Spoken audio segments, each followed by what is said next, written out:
Hello everyone, this is a third part video on the concept of ionic equilibrium. In this video we look at the idea of dissociation of acids and bases and one of the important law, which is the Ostwald's law of dilution. So if you look at the dissociation of acids, which we consider to be an electrolyte, already in the previous videos we discussed about it, that we will only be considering the weak acids for the idea of ionic equilibrium. So if you look at a weak acid, so here we will consider say for example a weak monobasic acid. Let us say the formula for the weak monobasic acid is of the type AH, means it can be acetic acid or it can be formic acid, it can be any of the weaker acids. Okay, so if the weaker acid, the monobasic acid, means it can release one H plus ion. So we are considering the Arrhenius acids. So if this acid is undergoing dissociation, then what is the kind of an equilibrium that we will be able to have? So if we have the acid AH, if it is undergoing dissociation, it will undergo only partial dissociation, since we are considering it to be what? Weak acid. So it will be giving A minus and H plus. These are the ions that will be produced. So if we consider the initial concentration of the acid to be C, and let alpha is the degree of dissociation, so alpha is the degree of dissociation, then what we will be having is the initial concentration is C, means out of this, if alpha is the degree of dissociation, means C alpha amount will be dissociated. So the remaining amount of the acid will be what? C minus C alpha. That is the remaining amount of the acid. As per the dissociation equation, right, for every one molecule of the acid we will get one A minus ion and one H plus ion, means C alpha amount will be created here, C alpha amount will be created here. So these are the equilibrium amounts of the acid and the A minus ions and H plus ions. Now, like the way we will talk about equilibrium constant in case of one simple chemical equilibrium, here also we can talk about equilibrium constant. And since this is about the dissociation of the acid, this is represented by the symbol Ka. So Ka represents what? The dissociation constant of the acid. It is nothing but the product of the ions raised to the suitable powers. Here the coefficients are 1 and 1 divided by the concentration of the reactant. So like the way we have talked about the equilibrium constant in case of simple chemical reactions, here also we will be giving the similar kind of an equilibrium constant. Since this is about the dissociation of the acid, we will be calling it as what? Ka. And if we consider a dibasic acid, means the form is going to be different. If we consider tribasic acid, means the form is going to be different. Why? Because dibasic acid means we are going to get 2 H plus ions, means in that formula we will be having H plus ions concentration power 2. Tribasic acid means we will get 3 H plus ions. So in that formula we will be having what? H plus ions concentration power 3 will come. So this is the Ka expression for the weak monobasic acid. So if you substitute the values, what is the A minus concentration in terms of alpha? It is C alpha. H plus concentration is what? C alpha. What is the acid concentration remaining? C minus C alpha. So what we can see is a denominator we can take one C common out. So C square alpha square by C into the 1 minus alpha. So 1 C is cancelled. So what is it? C alpha square by 1 minus alpha. So look at the formula. Ka will be equal to what? C alpha square by 1 minus alpha. So this is the relation between the Ka value and the degree of dissociation alpha. Clear? So this formula we can remember in case of what? In case of the weak monobasic acids. And if you look at weak monoacidic bases, here if we consider the Arrhenius base, which can produce hydroxyl ion on dissociation in water, the dissociation will be of this type. So BOH on dissociation, it gives B plus ion and OH minus ions. If the initial concentration of the base is C, and again let alpha is the degree of dissociation, what we will be having, the amount that will be dissociated will be C into alpha, because alpha is what degree of dissociation or fraction of dissociation. So in the total concentration C, if alpha is the fraction of dissociation, means how much is going to be dissociated, C into alpha times will be dissociated. So remaining amount will be what?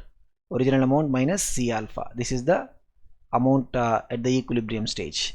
As per the equilibrium equation, for every one molecule of the base we will get one B plus ion and one OH minus ion. Means the amount of the B plus produced will be what? C alpha. The amount of the OH minus produced is also what? C alpha. So the equilibrium concentrations are C alpha and C alpha. So for the dissociation of the base, the equilibrium constant, we will be indicating it with what? Kb, K subscript B. For the acids we were using K subscript A. Now remember one thing, like the way we talked about the normal equilibrium constant, right? This Ka and Kb values also will be depending upon what? Temperature. So they will be a function of temperature. So if you have Kb, so what will be the Kb? The product of the ions concentration raised to the powers. Here since it is a monoacidic base, we will get only one OH minus. So power also will be 1. If it is a diacidic base, means we will get OH minus concentration power 2. Triacidic base means we will get OH minus concentration power 3 because of the factor. Remember, it is as similar to what we have been doing in the case of the chemical equilibrium. Divide by the concentration of the base. So what is it in terms of the alpha terms? C alpha into C alpha by C minus C alpha will come. So C square alpha square by denominator will be what? C into 1 minus alpha. So 1C will be cancelled. So finally what we have is Kb is equal to C alpha square by 1 minus alpha. So this equation we can remember. So this equation we can remember for the dissociation constant of the weak monoacidic base. Now the formulas will be different if you are having a diacidic base or triacidic base. But mostly if you look at even majority of the competitive examinations, right, we will be getting questions only pertaining to the monoacidic bases or monobasic acids. Clear? So we will go to the important law related to the dissociation of these weak acids and weak bases, in generally weak electrolytes, and that is what is Ostwald's dilution law. So what is Ostwald's dilution law? It is a law that is proposed for the ionization of the weak electrolytes. Means we're talking about here, let us say the acids and bases. So Ostwald's dilution law basic statement is that the degree of dissociation, means we're talking about alpha, the degree of dissociation of a weak electrolyte is proportional to the square root of the dilution. So what is dilution? See, if we dilute any solution, right, what happens? The concentration is going to decrease. Means dilution is taken as proportional to 1 by C. Means concentration is lesser, means dilution will be higher. So dilution, what is the parameter that is used to indicate dilution? Dilution is taken as what? It is taken to be a reciprocal of the concentration. So what the Ostwald's law is saying that the degree of dissociation alpha for a weak electrolyte is proportional to the square root of the dilution. So let us look at the two formulas that we already have. So we have derived the formulas, right? Ka formula is what? C alpha square by 1 minus alpha. What is Kb formula? Similarly, C alpha square by 1 minus alpha. Here C will be the acid concentration. Alpha is the degree of dissociation of the acid. Here C is what? Concentration of base, and alpha is the degree of dissociation of the base. Since we are talking about a weak electrolyte, generally the alpha values will be very small in comparison to 1. So in the denominator, right, both the cases, the alpha can be neglected in comparison to 1. So as a result, what we'll have, Ka is approximately C alpha square. Here also Kb is approximately what? C alpha square. Means from here, Ka by C is approximately equal to what? Alpha square. Here Kb by C is approximately equal to what? Alpha square. So from here, what is alpha? Root of Ka by C. From here, what is alpha? Root of Kb by C. So we can see that in both these formula, the degree of dissociation alpha is proportional to what? 1 by root C. Proportional to 1 by root C means what? Since we are already saying dilution is proportional to 1 by C, this is like what? Alpha is proportional to, the alpha value is proportional to what? It's proportional to root of dilution. because root 1 by c means what? Root of dilution. So this is what is the Ostwald's dilution law. So the basic outcome of this is, if we dilute it, means reduce the concentration. We can see the formula, either we look at the acid or the base. If you dilute it, means C is decreased. C is happening where? In the denominator. If the C is decreasing, right, then what is going to happen to alpha value? Alpha value is going to be increasing. So this is what is the outcome of the Ostwald's dilution law. Now what will be the case of a di or a polybasic acids, or a di or a polyacidic bases? They also will dissociate, and what is observed is the extent of dissociation will keep decreasing for the higher levels. Means if we have say for example an acid of the type AH2, it is a dibasic acid. So first dissociation is what? It will be giving AH minus and H plus. So let us say for this the equilibrium dissociation constant is what? Ka1. So next step will be the second step of dissociation. It will give A2 minus and H plus. This is what? Ka2. So what is observed is the value of Ka1 will be more than Ka2. If it is one more level of dissociation, means that will be that dissociation constant will be even lesser. So this is what is observed. So as the next level of dissociation happens, that is going to be happening to a lesser extent.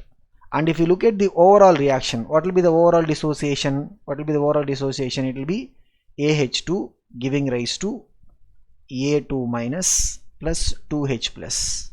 So if you see for the overall acid dissociation, Ka value will be equal to what? A2 minus concentration into H plus ion concentration square by AH2 concentration. So which is nothing but Ka1 into Ka2. So why? Ka1 value is what? AH minus concentration into H plus ion concentration by AH2 concentration. Ka2 is what? A2 minus concentration into H plus ion concentration by AH minus. So if you multiply both of them, right, what we'll see is this AH minus is cancelled, and we are going to be getting the Ka value. So similarly, if we have a tribasic acid, means what will be the relation? Ka1 into Ka2 into Ka3 will be equal to what? The overall Ka. So this is for the acids, and we will be having the same kind of relation in case of bases also. So what will be the relation in case of bases? If you have a diacidic base or a polyacidic base, right, for every further step of dissociation, the dissociation constant Kb values will be decreasing. That is one. Second thing is, for the overall dissociation of the base, the Kb value will be equal to what? Kb overall will be equal to Kb1 into Kb2 and so on. So whatever be the number of steps of dissociation that is possible. So this is the case of the di or polybasic acids and di or polyacidic bases. Now whenever we talk about the strength of an acid or a base, I mean here of course we are not talking about the strong acids or strong bases, that is out, because when we talk about strong acids and strong bases, the strength of these strong acids and strong bases, right, it depends upon so many factors, like the if you talk about the acids alone, it depends upon the bond strength and the polarity of the bond, which depends upon the electronegativity of the element to which hydrogen is attached. Like say for example, if you have hydrogen attached to a highly electronegative element like fluorine, then in that case that bond will be more polarized. And similarly, bond strength, if you have a longer bond, that will be a weaker bond. So these factors will decide how easily the H plus can come out. So that is how we will talk in terms of the comparison of the strength of acids and bases. So if you look at the Arrhenius bases, similarly we look at how easily the OH minus can come out. But if you want to talk about the weaker electrolytes, weak acids and weak bases, for them the strength of the acid and base is compared by using the values of Ka or Kb. Means if you have two acids, let's say for example for acid 1, Ka1 is more than the Ka value for the acid 2, means what? Acid 1 is a stronger acid. Acid 1 is basically stronger acid. Similarly, if you have two bases, So Kb1, first base Kb value is less than second base Kb, means what? Here the first base, right, since the dissociation constant is less, it is actually a weaker base. So the comparison of strength of acids and bases is done by using the Ka and Kb values. When you talk about the reasons for why the strength is different, the reasons will be primarily attributed to what the if you talk about simply the case of the acids where the hydrogen is bonded to any atom, the bond strength and the polarity of the bond, which depends upon electronegativity, is attributed as the reason for the why in certain cases the acids will be strong and in certain cases the acids will be weak. So if you look at it, right, say for example among hydrogen halides, means what? We have HF, HCl, HBr, HI. Usually what happens is, as we go down the group, the size of the halogen atom will be increasing, so thereby the bond will be longer and it will be a weaker bond. So what we see is HI bond can be broken easily because of the weaker bond strength. Longer bond means what? Weaker bond strength. This is something that we covered in the chemical bonding topic. So what we'll see is HI bond can be easily broken, means it will be a stronger acid than HBr, than HCl, than HF. So why? Because here it is depending upon the bond strength. The order is given by what? The order here is given in terms of the bond strength. So in case of HI, since it is a longer bond, right, the bond strength is weaker. Bond strength weaker means what? That is going to be a strong acid. Why? Because from there the hydrogen can easily come out. Whereas if you look at the comparison of say for example the methane, ammonia, water and HF in terms of the acidic nature, what we will see is the atom to which hydrogen is attached. So here hydrogen is attached to carbon, here it is attached to nitrogen, here it is attached to oxygen, here it is attached to fluorine. So as we have hydrogen attached to more electronegative element, that bond is going to be more polarized. So in that case what we will see is HF will be having a stronger acidic nature than H2O, than NH3, than CH4. This is based upon what? This is based upon the polarity of the HX bond. Generally X is any other element. Okay, so this is how we look at the reasons for the strength of the acids. In base case also, I mean, because we are only focusing on the concept of arrhenius acids and arrhenius bases. If you go to some other bases, like we talk about the Lewis base. Lewis base means what? A substance which can donate lone pair. Lewis acid means what? A substance which can accept lone pair. So there the comparison of the strength of acid and base, the reasoning or rationale for that will be different. So there we'll talk about how easily the substance can donate electrons if you're talking about the strength of Lewis base, and if we talk about the strength of Lewis acid, means we'll talk about how easily the molecule can accept electrons like that. So clear. But overall, if you talk about the case of the weak electrolytes, the way we will compare the strength of the acids and bases is by looking at their Ka and Kb values. Let's look at this question. Calculate the H plus ion concentration in 0.1 molar acetic acid. Means they are giving the C value for the acetic acid. C value is what? 0.1 molar. Given that Ka for the acetic acid is what? 1.18 10 power minus 5. You can see what is the value of Ka. It is very small value. So if you look at the dissociation of so this is what? Acetic acid is like an mono basic acid. So if you see the derivation formula that we have covered, right, CH3COOH on dissociation is going to give us what? CH3COO minus and H plus. It is going to give us CH3COO minus and H plus. So if you have the initial concentration is C, and let's say for example alpha is dissociated, alpha is the degree of dissociation, so what we have is C alpha is the amount of dissociated acid, remaining will be what? C minus C alpha, and here also C alpha is produced, C alpha is produced. So here what is alpha? Alpha is the degree of dissociation. So I'm just redoing the derivation here so that we'll be comfortable. Otherwise we can even straight away use the formula and do it. So the concentrations of CH3CO minus and H plus are what? C alpha and C alpha. So we are looking for what? The H plus ion concentration. So what is the concentration of H plus ion? C into alpha. C is given to us. What is C value? 0.1. But alpha we don't know. Already we have the simplified form of alpha, right? For the weak electrolytes, what is the alpha value for the acid? We saw alpha is equal to root of Ka by C, right? So that formula we'll use. So here root C will be cancelled. So overall what we'll be having is root of Ka into C. That is the H plus ion concentration, means root of 0.1 into C is 0.1 into Ka value is what? 1.8 into 10 power minus 5. So it will be root 1.8 into 10 power root 10 power minus 6 will be what? 10 power minus 3. So this will be in terms of the molar concentration unit, but root 1.8 will be approximately how much? So if you look at the root of 1.8, we have to tell what is the approximate value for this. So if you check it, right, it will be 1.4 something will come. Just if you round it off, right? So we'll have to round off the value and then check how much it will be approximately coming as.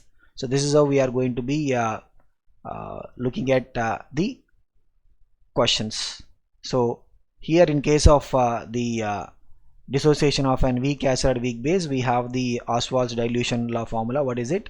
The alpha value will be equal to root of Ka by C in case of the acid. In case of base means root of Kb by C. So these are the two formula we have to remember.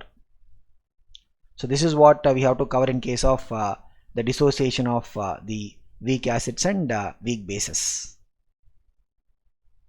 So in the next part video we will talk about the autoprotonation of water. So what happens is water by itself can dissociate to give both H plus and OH minus ions, and we'll see there is going to be equilibrium in that case, and how we'll study the equilibrium and what is the importance of that water dissociation equilibrium for the acid or base solutions in water. So those are the things that we'll cover in the next video.